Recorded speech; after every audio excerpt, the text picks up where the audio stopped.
ក្រោយសម្រាប់កូនហើយតើនឹងមានរឿងអ្វីកើតឡើងចំពោះរាងកាយផ្លូវចិត្ត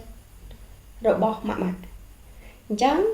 ក្នុងវីដេអូនេះខ្ញុំនឹងរៀបរាប់ពីការប្រែប្រួលក្នុងកំឡុងពេលដែលស្រោចសម្រាប់កូនហើយដើម្បីកុំឲ្យម៉ាក់ឬមកក៏បងប្អូនភ័យដើម្បីឲ្យយើងបានត្រៀមខ្លួនក្នុងការផ្លាស់ប្ដូរដ៏ធំមួយនៅពេលដែលសម្រាប់កូនហើយចា៎ការផ្លាស់ប្ដូរចំនួន3ដែលកើតមានចំពោះម៉ាក់ដែលអាចសម្រាប់កូនហើយទី1គឺការផ្លាស់ប្ដូររូបរាងកាយទី2គឺការផ្លាស់ប្ដូរផ្លូវចិត្តទី3គឺផលិតទឹកដោះអញ្ចឹងដើម្បីយើងដឹងព័ត៌មានលម្អិតថាវានឹងផ្លាស់ប្ដូរទៅណាមួយផ្សេងទៀតខ្ញុំនឹងរៀបរាប់ពីចំណុចមួយដើម្បីឲ្យម៉ាក់ស្រួលយល់ចា៎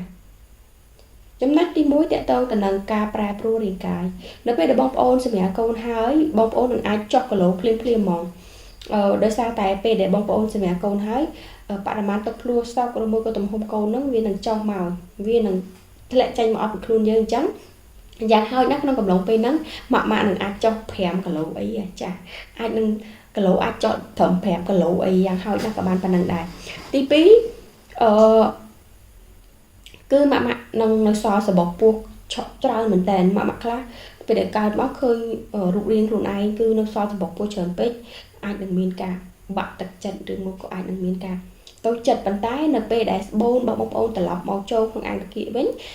ក្បាលពោះដែលធ្លាប់តែតោនឹងអាចនឹងស្រកចុះមកវិញខ្លះបើសិនជាបងប្អូនហាត់ប្រាណអីឬមកក៏ព្យាយាមរក្សារបបអាហារទៅក្បាលពោះនឹងវាត្រឡប់មក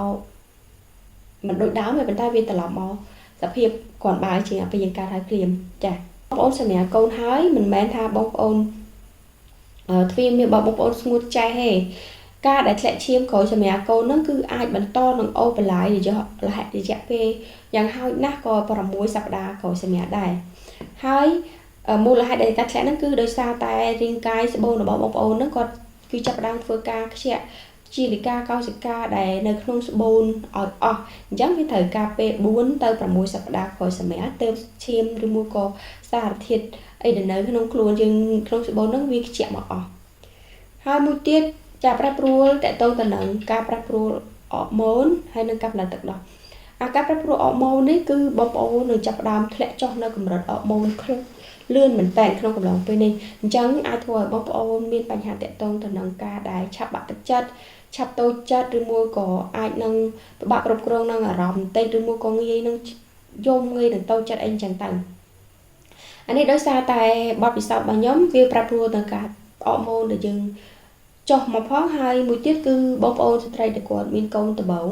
គាត់អាចនឹងមាន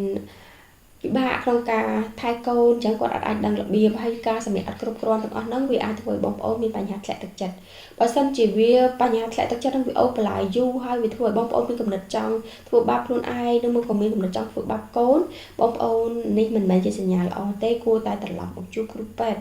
ចា៎បើមិនចឹងទេវាអាចមានបញ្ហាធ្ងន់ធ្ងរហើយទី4ហ្នឹងប្រែប្រួលតកតងទៅនឹងការ